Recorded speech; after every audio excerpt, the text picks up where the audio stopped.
Shalom Bapak Ibu semua yang dikasihi oleh Tuhan Yesus. Hari ini Selasa 29 April 2025. Renungan kita berjudul Maurice Tillet. Firman Tuhan kami ambil dari 1 Korintus 1 ayat 25-26. Demikian bunyi firman Tuhan. Sebab yang bodoh dari Allah lebih besar hikmatnya daripada manusia, dan yang lemah dari Allah lebih kuat daripada manusia. Ingat saja, saudara-saudara, bagaimana keadaan kamu ketika kamu dipanggil. Menurut ukuran manusia, tidak banyak orang yang bijak. Tidak banyak orang yang berpengaruh. Tidak banyak orang yang terpandang. Maurice Tillet adalah seorang pegulat profesional asal Prancis yang terkenal pada tahun 1940-an, yang dikenal dengan julukan The French Angel. Lahir pada tanggal 23 Oktober 1903 di Toulouse, Prancis, Tillet awalnya memiliki wajah yang tampak normal. Namun setelah menderita kondisi langka yang bernama akromegali, yaitu sebuah gangguan hormonal yang menyebabkan pembesaran pada tulang dan jaringan tubuh, wajahnya berubah drastis.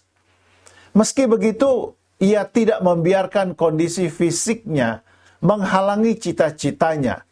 Sebelum menjadi pegulat, Tillet belajar hukum dan sempat bekerja sebagai penerjemah. Namun setelah kondisi fisiknya berubah, ia memutuskan untuk berkarier dalam dunia olahraga, khususnya gulat. Dengan tubuh besar dan kekuatan yang luar biasa, ia segera menarik perhatian arena gulat internasional. Dan karakteristik fisiknya yang unik malah menjadi daya tarik tersendiri. Meskipun penampilannya sangat tidak biasa, ia menjadi salah satu pegulat paling terkenal di era tersebut.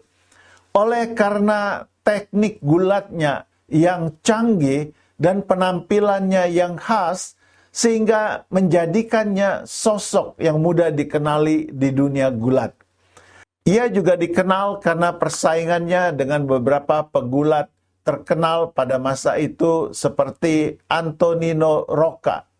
Sepanjang kariernya, Tillet meraih sejumlah gelar dan berhasil mempertahankan statusnya sebagai juara dunia dalam kategori heavyweight.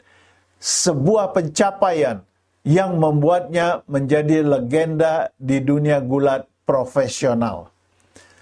Seringkali dalam kehidupan ini kita merasa terbatas oleh karena kekurangan kita. Baik itu secara fisik, intelektual, atau kondisi lain yang membuat kita merasa tidak cukup atau kurang mampu. Mungkin kita tidak sempurna menurut standar dunia ini. Atau kita merasa orang lain memandang kita dengan rendah.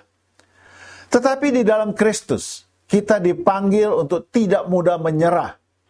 Tuhan mengajarkan kita untuk tetap tegar, kuat, dan berjuang meskipun kita memiliki kekurangan. Saat kita merasa tidak cukup atau rendah diri karena kekurangan fisik, kita harus ingat bahwa Tuhan seringkali memilih orang yang dianggap lemah oleh dunia untuk melakukan pekerjaan besarnya. Dalam Alkitab kita melihat banyak contoh orang-orang yang merasa terbatas atau bahkan rendah diri, tetapi mereka tetap berjuang dan dipakai Tuhan dengan cara yang luar biasa. Mereka adalah Daud yang diremehkan oleh saudara-saudaranya. Gideon yang merasa lemah karena dia yang termuda di dalam keluarganya. Yefta yang adalah seorang anak buangan. Musa, seorang yang tidak pandai bicara. Kekurangan fisik atau kelemahan yang kita alami bukanlah alasan untuk mundur dari perjuangan hidup.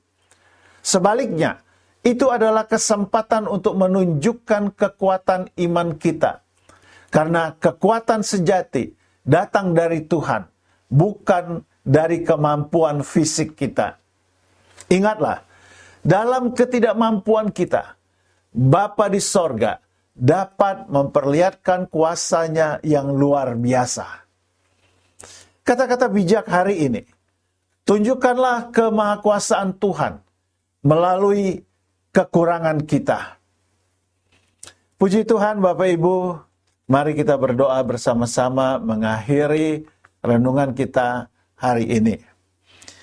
Tuhan, aku tidak mau lagi merasa minder atau tidak mampu.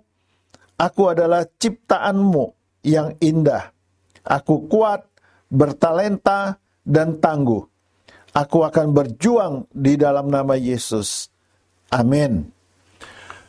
Bapak Ibu yang dikasihi oleh Tuhan Yesus, kami berterima kasih untuk kesetiaan Bapak Ibu mendengarkan renungan harian Mana Surgawi. Bantu kami untuk menyebarkan renungan ini kepada keluarga yang lain dan juga kepada teman-teman yang lain. Terima kasih, Tuhan Yesus memberkati Bapak Ibu sekalian. Haleluya. Amin.